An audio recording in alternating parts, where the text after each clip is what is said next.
Let's go. Coming to you pre-recorded. Mama, there goes that man. Mama, there goes that man. Mama, there goes that doozy. Mama, there goes that pacer. Can you say greatest two words in sports? Game 7. Oklahoma City Thunder versus the Indiana Pacers. What happened in Game 6, man? Pre-recorded from Indianapolis, Indiana. I'm Dave Doozies, and we're going to talk about what happened in Game 6, and we're going to jump right into some Game 7 expectations. Now, Game 6 started, OKC was up like 10-2 early in the first quarter. I had a flashback for when we played the Heat a long time ago when Lance blew in LeBron's ear and they went up. They went on an early run and went up 10. I think Rick Carlisle called a timeout right before something like that could happen. And I remembered it was a different league. Before, and then we made a run. SGA had a beautiful layup to go up 12-10. Beautiful layup by SGA. Like, I'm not just... Yeah, watch the replay, and if you can, because that was a great take to the rim. Beautiful layup. He had like 3 Pacers around him for the Thunder to go up 12-10. Beautiful, beautiful take to the basket. And then Nembhard hits some threes, and I felt like when Nembhard hit the 3 after that layup, when we went up 13-12, that's OKC should have called a timeout right there, but they didn't. And it really snowballed after that because by the time they called a timeout, they was down by 8, and they never got control of the game. The Pacers only had 2 turnovers at halftime. The Thunder only had 1 3 at halftime. The Pacers were up by 22 points at halftime. So I'm doing a lot of movie references in this video. We're gonna start with The Fighter. I don't know if you ever seen The Fighter. It's got Mark Wahlberg and Christian Bale. It's a movie about Mickey Ward, and the theme in that movie was he was done being a stepping stone, and he's trying to finally be champion. And that's what it is for the Pacers. Are we done being a stepping stone? So now by halftime we're up 22 points. We only need now we just want Haliburton to finish the game, because if you have the pleasure or the patience to go over the last videos after Game 5 up to this point, we talked about some things, right? One of those videos, I said I don't even need to watch Game 6 because that's how confident I was he was going to win the game no matter what. Wanted to see what Haliburton looked like, and he wasn't the most efficient, but he's hitting threes and he was having an impact on the game, and most of all, he's playing inspirational basketball. This is like Rocky 4. It was Rocky 3 because Clubber Lang, you ain't so bad. Okay, see, y'all ain't so bad. Rocky 4, y'all the Russians. They telling us, everybody's Adrian telling us, you can't win.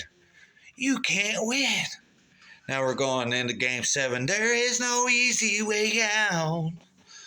There's no shortcut home. Man, we're about to go into Thunder and train, get ready to beat the Russian. Let's finish up this Game 6, man. Let me read over a little bit more. So now I didn't word it right in the videos talking about, they might be pump faking us about this Haliburton's injury. I didn't word it in that way, which I wish I would have.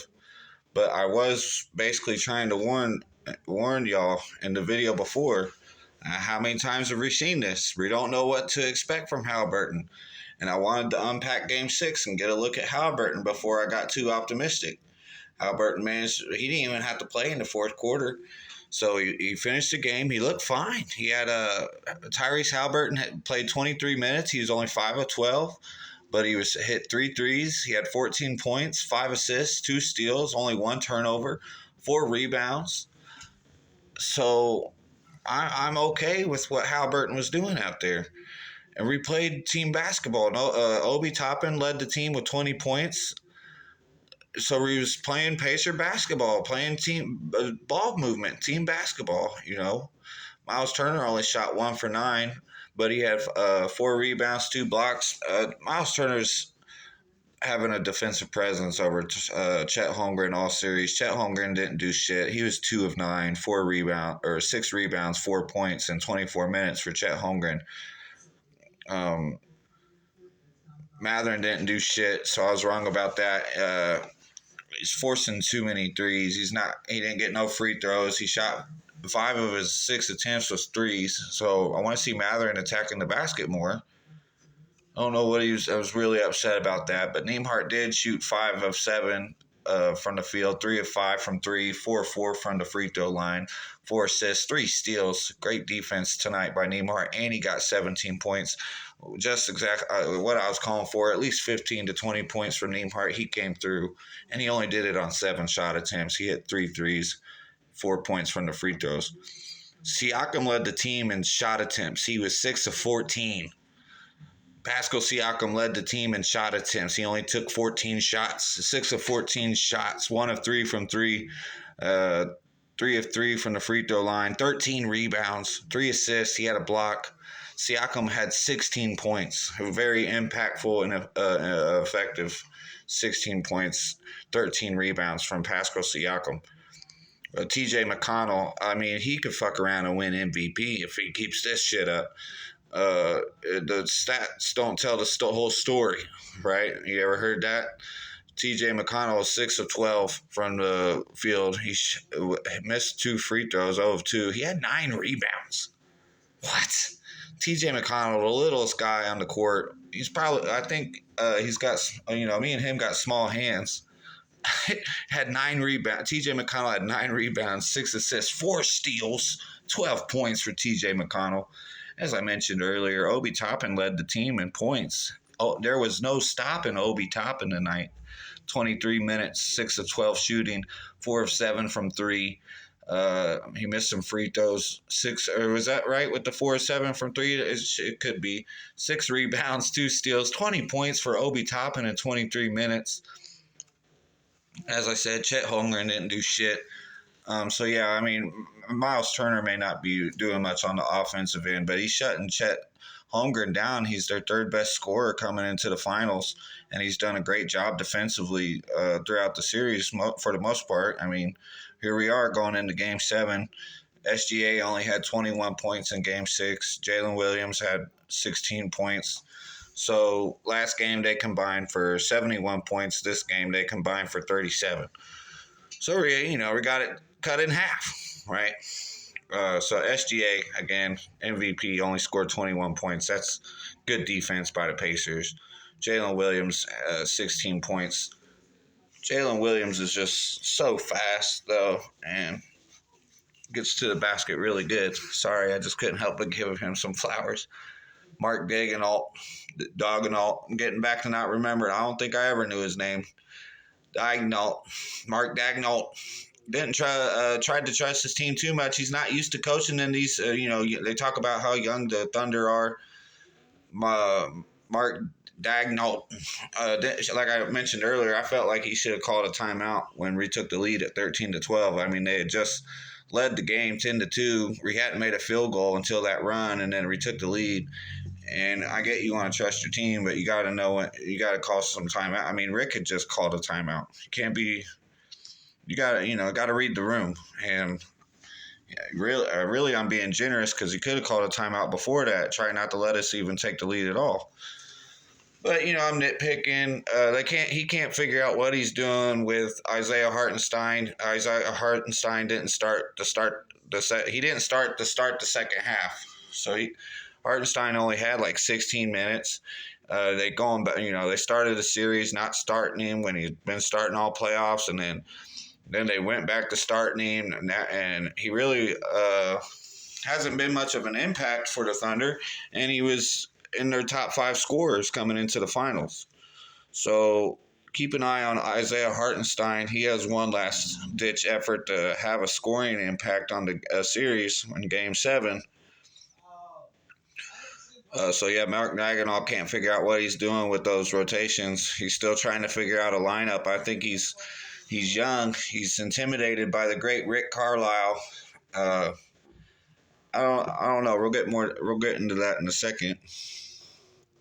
So that there's that play in the second half. Tony Bradley pushed Isaiah Hartenstein, right? There's no suspend. It was no wasn't suspension worthy actions, right? And again, there ain't no stopping Obi Toppin. If Siakam's three wasn't the dagger to end the third quarter, Ben Shepherd's three was to go up 30 going into the fourth quarter. The Thunder managed to only lose by 17 points, but the game was really over by the time we got to halftime. I was really talking reckless, and technically they were right. It wasn't over, but I felt what was going on in the game. Halliburton was looking good. That's inspirational basketball. And then you start the game not getting any field goals, being down 10-2. Trust me, we was sweating bullets there early in that first quarter until we made that run. The second half, they didn't really, it was really defensive, but it didn't, we were up by too many points by then, and the Thunder didn't take advantage of us not scoring to start the third quarter. So it was really over all game after that. I don't expect the Thunder to look young and that flat game seven, obviously coming back at home. SGA and Jalen Williams are great, so I don't expect that, even though that's still kind of a possibility where there's a possibility where the Pacers win from start to finish. But, the Pacers are the most clutch team in postseason history, and I just wouldn't really bet on us. The Thunder's probably going to start the game strong, game seven. Right. So, as I said, OKC probably come out strong to start the game seven at OKC. We just need to weather that first storm, take care of the ball, hit our threes, right? So OKC is going to hit their threes at home, but we need to be we're 40% from three in the postseason coming into the finals. We need to be able to hit our threes on the road. We've been a good road team. This is game seven. This is for our first ever NBA championship. Take care of the ball, hit your threes. Halliburton is going to at least start the game, and that's all that really matters. Even if he gets fucked up during the game, as long as we keep that under 20 points and 15 points, and around halftime, we got to be like under 10. We got to be losing by less than 10 points going into the fourth. So even if Halliburton isn't able to make it to the fourth, if we can get that under 10. Game don't start till the fourth quarter. Weather that storm. It's everything I've talked about. Before the series, during the series, I feel like Miles Turner versus Chet Holmgren's been a very underrated matchup. Because Chet Holmgren's the Thunder's third best scorer, and Chet Holmgren cannot get going. He can't start scoring now and be a big factor in Game 7, or all that defense we did on him all series is for nothing. So Miles Turner Miles Turner ain't scoring, but Chet Holmgren ain't scoring either.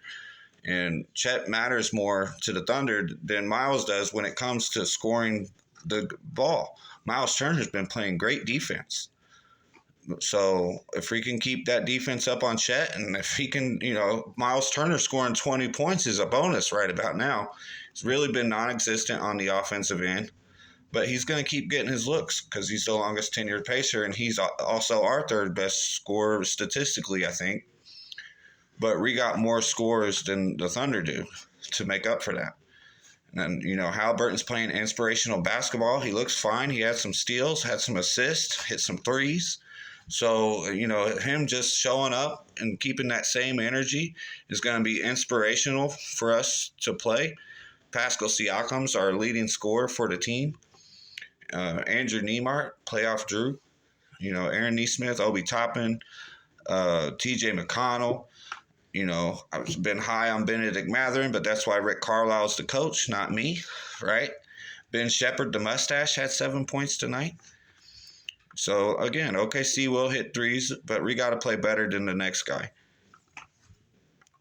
Caruso and Hartenstein was the guys after the big three coming into the series. Caruso's played well at times. Hartenstein really has not been an impact on the offensive end. He's been getting his rebounds, but he hasn't been scoring. So we got to play better than Dort, Wiggins, Cason Wallace. They can't go crazy again. We got to outplay them. Six Pacers scored over 10 points. Ben Shepherd had 7. The Thunder only had 4 guys over 10 points tonight. I thought I had more time, but apparently I didn't, so I'm gonna have to make another video. I appreciate you watching another video talking more about Game 6 possibly, but more so Game 7 coming after this. Let's go. It's the eye of the tiger. Go Pacers.